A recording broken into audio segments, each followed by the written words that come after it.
This is Live with Miami's Community News, and I'm Michael Miller. Our guest today is the Honorable Mayor Rodney Harris of the city of Miami Gardens. Welcome. How are you, Mike? Good. Thank you very much for being here. Good. Lots of people are not really familiar with the size and the Miami Gardens. It's a pretty big town. It's a big city. Miami Gardens is not that little bitty short space anymore. We've grown tremendously. We have approximately 113,000 residents that reside in the city of Miami Gardens and call it their home. And we're so proud. We're so happy of where Miami Gardens has come and the future of Miami Gardens. So you're the third largest city, 113,000 approximately. Put in perspective, Hialeah, all right, is 240 approximately, and the grand city of Miami is 454. The third largest city, that is a big deal. And then when you look at the geographical location of Miami Gardens, we're the first city that you come into when you're coming from the north, that you enter into Miami-Dade County, and we're the last city that you'll exit out of. So we want to make sure that everybody is welcome in the city of Miami Gardens, and our hospitality is great. We have great residents. We have great restaurants. We have great football team. Yeah, I remember that. All right. The Dolphins, I think they're up there. Yeah, right? they're still there. They're still there. The city was incorporated. It was in 2003? 2003. Yes. And I know it was sort of years in the works, but then all of a sudden it happened. And sometimes people go, oh, it just happened in 2 years. No, it was 10 plus 2.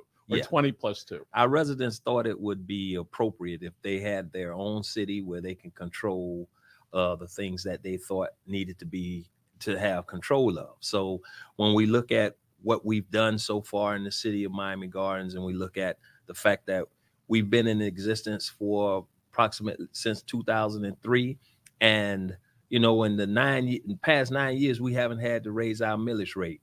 So our tax base is pretty good, and we're doing well over there in the city of Miami Gardens. So when we look at your predecessors that worked for years to create this environment so the homeowners would be happy, we're so delighted, and that people are in charge of themselves. And my daddy taught me a long time ago, local. That's what it's all about. And when we recognized that people wanted local, we worked with about 10 cities down here. All right, so they could voice their own opinion. We were the center of influence, and we're providing services free to these groups to be able to do that. Included Aventura, Sunny Isles, Doral, Palmetto Bay, Pinecrest, Cutler Bay, and a couple other areas. And so we understand how important that is.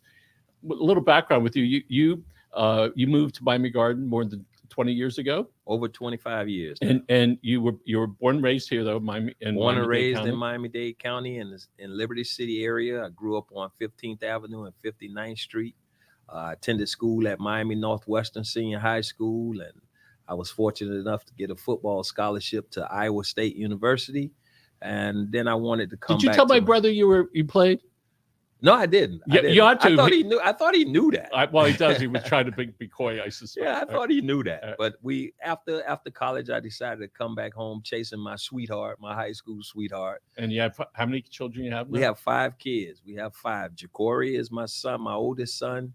Chelsea, Demi, Robert, and Robin. Those are my 5 kids. Proud dad. Congratulations. I am very proud of You work for the state of Florida as a probation officer for kids? I work for the Department of Juvenile Justice for the past 30 years now.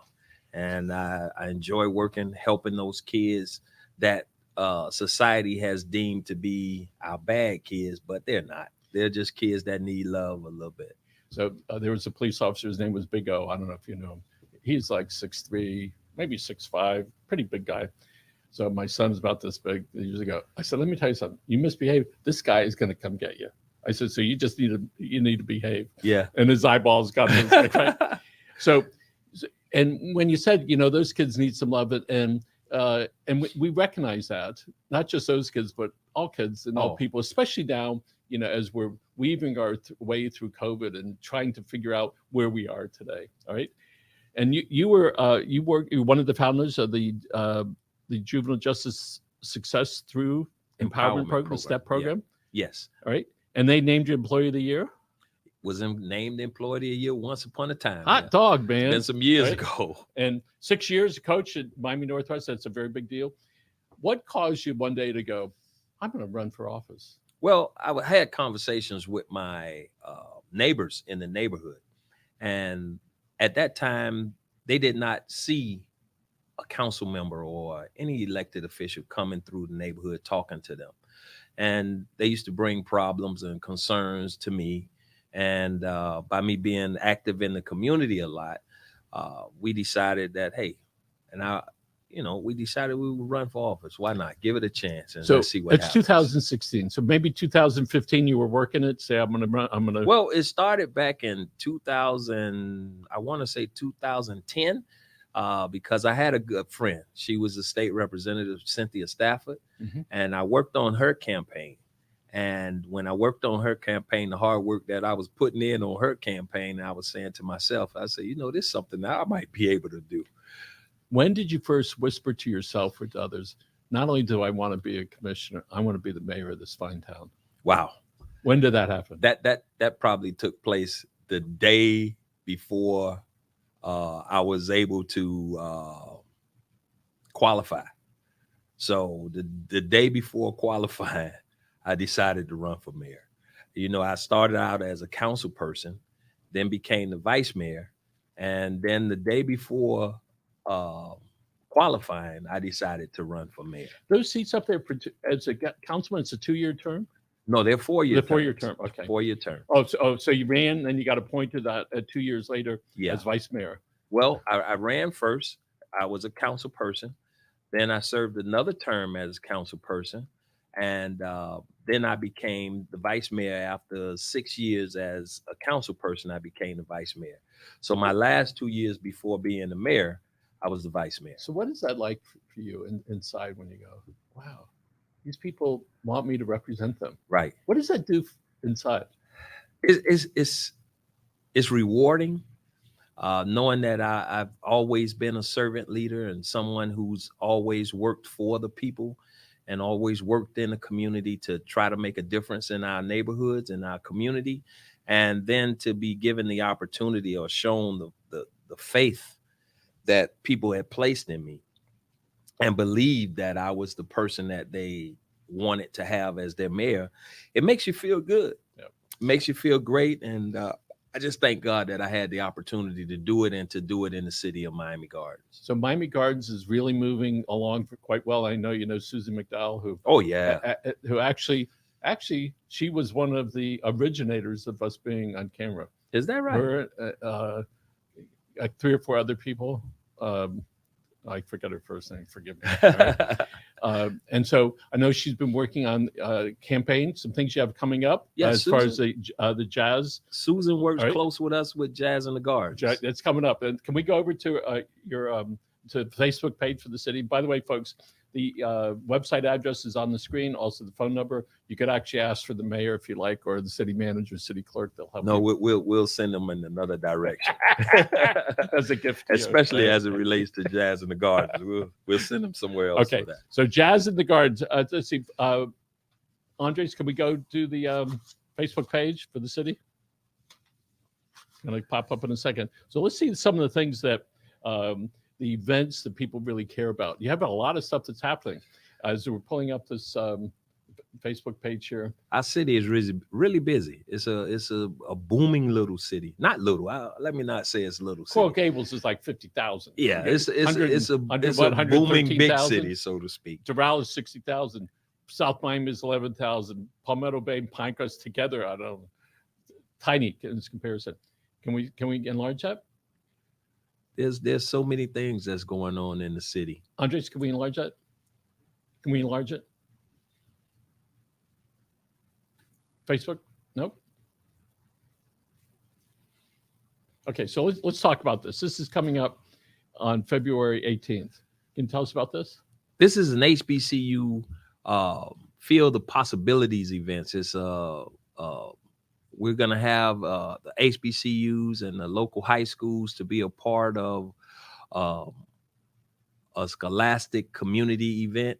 It's going to be an experience in which young kids who are sports fanatics or especially those football players who want to come out and participate in this event, they'll be able to have a 40-yard dash. They'll be able to do vertical jump and shuttle run. Do you remember when it used to be a dash? I remember when it used to be a dash. Now you got guys running it in 4.2 seconds, so it's not it's faster than the dash now. Doing the mile for 402. Yeah, it'll take me 7 minutes to get a mile in. So that's coming up. Where's that being held? Yeah, this is going to be held at the Betty T. Ferguson Recreational Center. Okay. And it's going to be on February 19th. And that's a Saturday. Myself, Councilwoman Katrina Wilson, Dr. Steve Gallen from the school board, our representative, and Dr. Dorothy Bendros-Mendengal. All of us are sponsors of this event. How do I know her? She's been around for a long time. She's been around for a while. She's been serving the people. I won't say a long time, but she's been around more for than a 10 while. years. Yeah, more than 10 years. Okay, so what do we have next, Andres? Oh, look, okay. This is a fitness challenge that we have in the city. That's coming up. We've been doing this repeatedly. It takes place on Tuesdays and Thursdays and Saturdays. Tuesday, Thursday, Saturdays. One thing we wanted to do was ensure that our residents started to participate in fitness and to get good health going on. And we do this through our Live Healthy Miami Gardens. But this event is being sponsored by our vice chair of the county commission and District 1's commissioner, Oliver Gilbert, our vice mayor, Reggie Leon, and our commissioner, Robert Stevens. And it's a 2022 fitness challenge. And you guys are all welcome to come out and do some yoga, do some exercise. That's a bit more I'm at now. Yeah. Let's have the next screen, Andres. So tell us about this. Wow, this is something that we're excited about, STEM Saturdays. Our science, technology, engineering, and math Saturdays that we have in the city. We'll be launching this out. We've already gotten, we already have a STEM program that's taking place with Formula One, with STEM in schools. And this is another event that we're having because we want to be able for our kids to engage in science, technology, engineering, and math to make sure that they have an opportunity to be competitive in those fields that'll be open and that's paying great money. Yeah, and we know it's important for the growth of young people and others to say there's a leader, meaning the city is out there, say here's a pathway for you to take. Correct. If this is the one that you want to do. Correct. You mentioned about Formula One. Yes. After much to do, all right, a lot of to do, all right. Tell us what's happening with Formula One. Well, again, Formula One is coming in May 8th of 2022. We're excited about it. We partner with Formula One and the Miami Dolphins and Hard Rock Stadium. We're getting a benefit from this. We've had over 100 plus events that took place over in the city at the Hard Rock Stadium, and we never really reaped benefits from it. But now our business organizations, our local schools will have internships that's going to be available. They're going to pay out a certain amount of money to the city so that we can invest that back into our residents. This is something that is going to be really big. It's going to be it's like having the Super Bowl or even bigger for the next 10 years in Miami Gardens. So when that first came to be, I'm glad that the city, stood up to it and made their voices be heard because that's important. And because not only for the city and the neighbors, but for the younger people to say, hey, listen, this is a way to do that. We have these people over here that want to rent our space. Exactly. All right. And so exactly. let's try to get something that everybody can benefit from. And the way science, technology, and engineering and math and things of that nature is going right now, the technological field, we want to make sure that we have every opportunity to give our kids things that they never been able to see before. Formula One is going to be something that our children have never seen. And so for them to partner with us and to be a part of our community and come into our community and provide those trainings, we may have a couple of kids that come out of our community that work for Formula One, that learn how to build race cars or learn how to build private jets or things and of years that from nature. Now, they're going to look back and somebody's going to ask them, so how did that happen that you got in that field? And they're going to remember the fine efforts that they may never have met you, all right, but they're going to know the end result of that. Correct. Andres, do we have another slide there? Tell us about this. And this is Meet Me Monday. Our Councilwoman Wilson, she continues to have Meet Me Monday sessions where she'll have different guest speakers that'll come out, representatives from the city that'll be out at her Meet Me Monday events. and this happens once a month. And she meets with the community and the people in her area, and they make sure that she lets them know what's going on. Do in other our cities area. know all the stuff that you're doing? I hope they do. Because all they got to do is this is really incredible. all they got to do is go on our website and see. This is really incredible. All the different things. So we have another slide there. Okay. And again, through our Live Healthy Miami Gardens and Councilwoman Shannon Campbell, they're doing soup, salad, and smoothies on Saturday, September 26th at one of the restaurants in the community. Again, we try to incorporate our small businesses with some of the things that we're doing so people can get to know where they are. People can go and patronize those small businesses.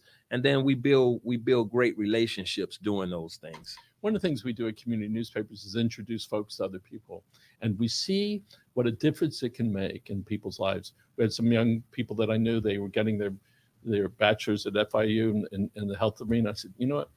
I'm going to invite you to my house. I made sure that I invited people with masters and PhDs in the health arena. Well, two of them, one got his doctorate in physical therapy. Another one became a physician's assistant, and another one was a neuropsychiatric practitioner. Because somebody took a moment to say, "Let me show you another way, all right, that you could head." And so this helps do that, and exactly, and to be able to say there is something else is out there. So if this is to supplement what you're already getting, and in some cases replace it with something that is healthier. Exactly. All right, let's see. Do we have another slide? Okay. All right.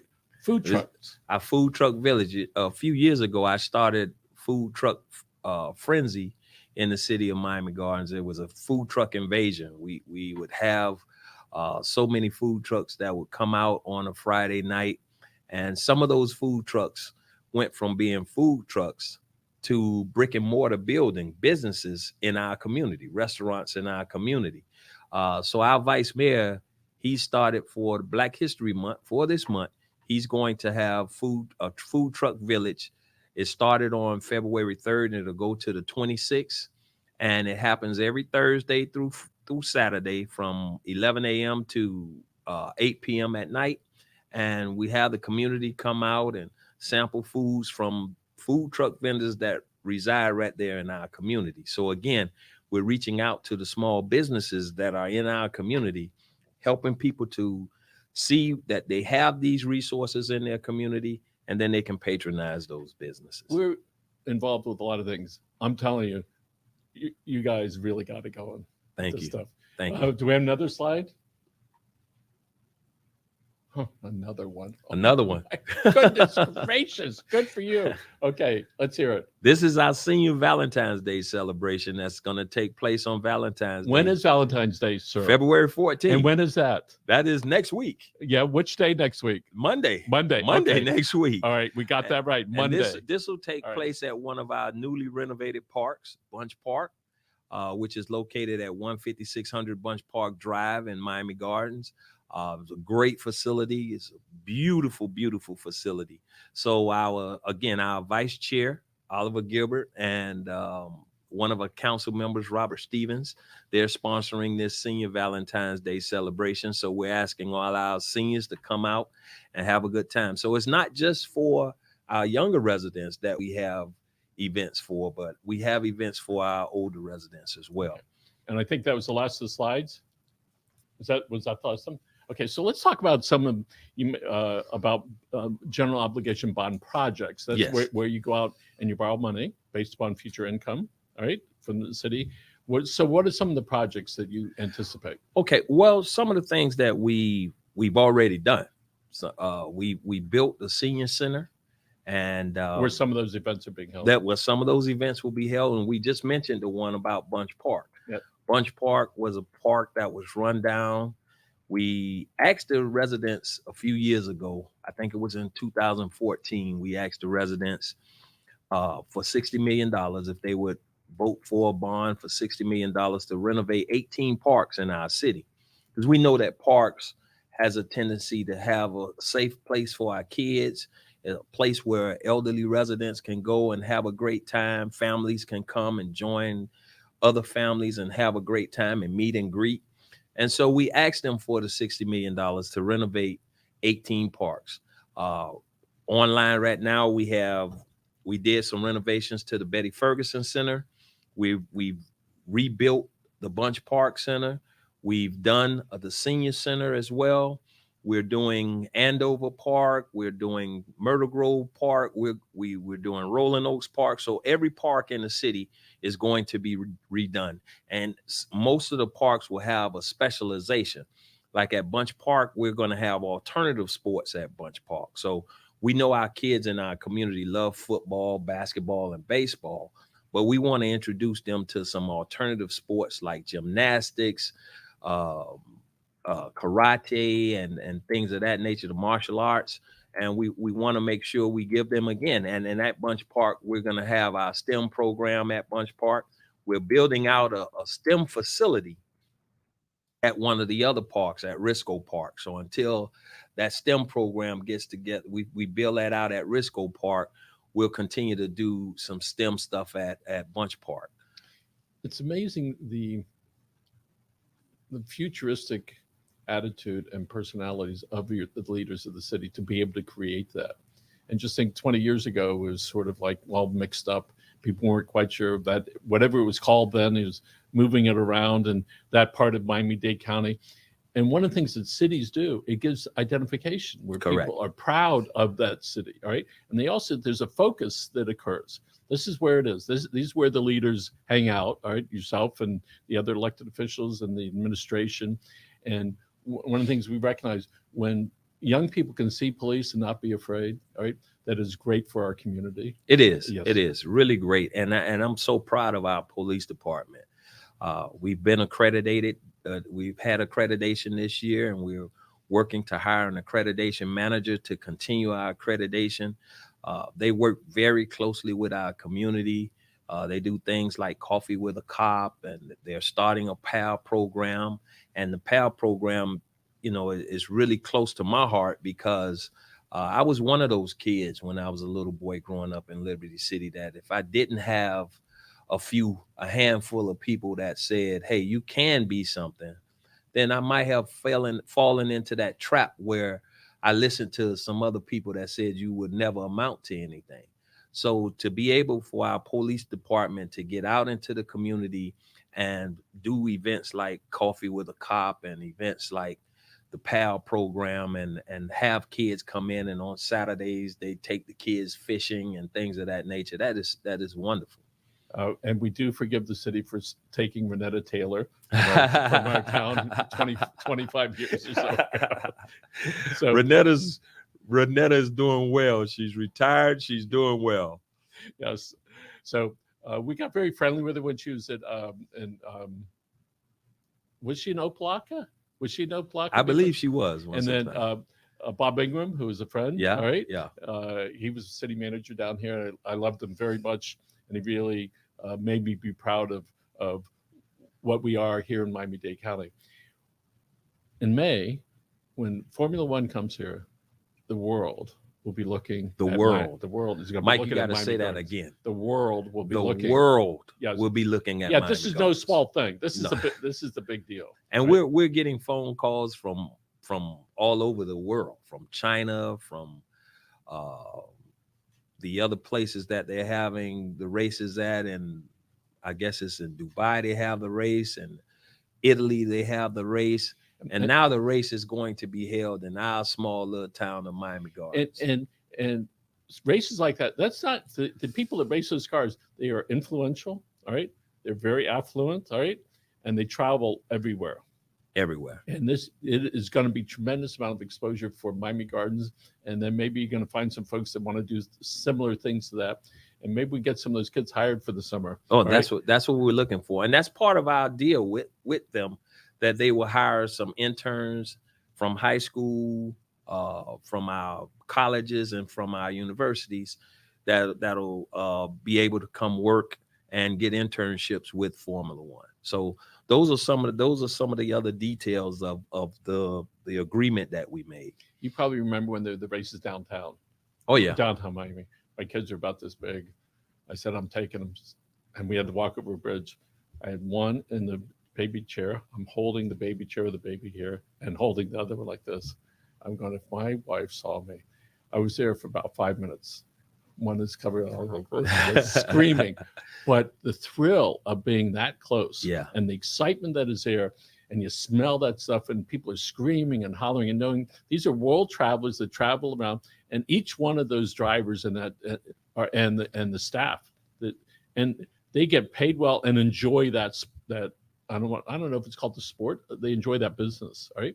And so I hope that some of those people are going to take a look at first Miami Gardens, second Miami-Dade County, and say this might be a good place for a winter home or a summer home. And we're going to ask them to come out in the community and go out to our schools, visit our schools, and visit our community and patronize some of our small businesses in the community so that they can get a feel for what Miami Gardens is all about. That's our home, and we would love to have them to come reside there for during the winter breaks or whatever, because this is South Florida. This is paradise, and Miami Gardens is part of that paradise. And a lot of people don't know that there's some tennis that's played up there at that stadium. Oh yeah, you got the U.S. Tennis Open is still there too. Yes, and I think people forgot about that, but we still have the U.S. Tennis Open there. We still have our Miami Dolphins over there. You know, they just opened a new practice facility this past year. $100 million facility that they built over there. Is a beautiful place. If you've never been, if you haven't seen it, it's a beautiful state-of-the-art facility. And we're just happy to be great partners with the Dolphins. And we're happy that they've found it amongst themselves to invest back into our community. And we're glad to just be great partners with them. So you've been a coach, you've been helping kids for your entire life, all right? And then now you're helping them again on this next phase, which is we're taking care of the grandparents, the parents, and the kids, all right? All in one fell swoop. So from the seniors, all right, to the people that want to exercise, to the STEM programs, all right? Tell us about the people that are that need help the most. What are you doing to help those people? Well, the people that need help the most, we're trying to put services in place. We do have a small homeless population there in Miami Gardens, very small, but we're there to try to help them. We have services in place for our mentally ill residents that may have some mental illnesses, and we have some things that we're trying to do. We've fed residents throughout the pandemic. We've made sure that our residents ate. We paid rental assistance. We've done so many things, especially in the city during the pandemic. We were able to come together. We partnered with the Dolphins and had meals for our residents. We provided vaccinations. We provided testing sites. We provided testing kits. So we do a lot for our residents. So you're the matriarch, the patriarch, and got all that all in one fall swoop over there to take care of folks. I think that's how community should be. I think that's the exact way that a community should be. We should be able to, that old saying where it takes a village to raise a child. Well, it takes a village to raise a village. Yes. So we want to make sure that we're that type of village and we're that type of administration that will help our residents. So my brother and I learned a long time ago to give freely. And we recognize in the stories that we do, which is about 70% of what we do, we help other people. Yes. Right? By virtue of writing about it and distributing it. And the other day, I had 6 gifts that I was trying to give away anonymously. And it was I stopped by a couple places. Of course, they were closed. It was 6 a.m. All right. So I had them in the front seat of my truck. And I go to McDonald's, get some coffee. And there's some guy that wants to get in front of me. I say, hey, go ahead. All right. This is in the line. I go up, I order coffee. I go to pay. And they go, the gentleman just paid for your coffee. And I got goosebumps. I said, wow, that was pretty neat. And when I pull up to pick up the coffee, there's this little lady. She maybe was 5'2", 35 years oldish. I'm thinking she's got 4 kids at home. Here she is at 5:30, 6 o'clock in the morning. I said, hold on a second. And those gifts I was going to give to somebody else, I started passing them to her. Poppy, thank you so much. And so that all started because some guy said, let me buy that guy $1 of whatever the coffee is. Right? And I think that's important for us to realize that she doesn't know why she was selected. She was selected because the guy paid for my coffee and I was feeling good. I'm going, wait a second. This is my message. This is it. This is where you were supposed to be. That's right. That's and right. There were the gifts in plastic bags so they could see it. And This morning I was walking into Winn-Dixie and I see this guy. I'm going, I'm having this internal conversation. You going to give him some money? I don't know. I got $20. What are you going to do? And I realized I was so close to doing it, but I didn't do it. Right? But I did find somebody later who wasn't asking me, but I knew that she needed something. And I think it's important for all of us to be able to give when we can. It right? is. It is very much so. Yeah. And and what I come from the place, don't do $1. Do $5 and $10 and $20 so you can make a difference. So they're going to remember somebody really paid attention. I wrote a story about being at the stoplight, figuring out if I was going to give money. In the 60 seconds, I turned it into like a 15-minute read about what goes on inside each of us when we do that. Right. And I ended it with, the light turned green, time for my next lesson. So my lesson today was, give freely to those people and do it unexpectedly. So I'm a firm believer in that too. We're always not just me, myself, but I think the entire city has that type of mentality that we want to be able to help somebody. And in doing so, we know that our living won't be in vain. Yes. By the way, the South Miami Police Department may be moving to the commercial area, which is right next to the people that don't have much money. And I've been promoting it for years. When you move the police station there, it's going to completely change the way people look at the police, right? And the kids are going to be nearby and they're not going to be afraid. They're going to see us as friends, and it's government's responsibility to step up. So I'm so delighted that Miami Gardens has stepped up. Way more than a lot of people. Way more. way more. Well, I challenge South Miami. Where are you, South Miami? All right, it's time to do more. Well, we're trying to do the best that we possibly can to make sure that services that our residents voted for all those years ago when they created a city, we want to make sure and ensure that we as leaders do just that, lead, and make sure that they have the best services that they possibly can have. And then if there's something extra that we can do, then we want to be able to do that. Certainly, this government, the people that have been involved in them, have changed the reputation of that area. Clearly, it went from being one of the worst to right up near the top. All right, and we can see that because people cared enough to be able to make a difference. So my hat's off to the original people and the people that were involved in that, and the people that keep that going. And we want our residents to continue to tell our story. And our story is one where when you look at Jazz in the Gardens, that started in a dirt field in the parking lot, and now it has blossomed into one of the world-renowned musical events. It is amazing. It is. It is. I would look at that. I was texting, emailing Susie, and I'm looking at it. She says, "Did you run the story?" But by the way, we ran the story today. All right. I was waiting, so it's closer to the event, Susie. So that it is significant and attracting, nationwide. All right, and maybe across country, internationally. Right? Yeah, right.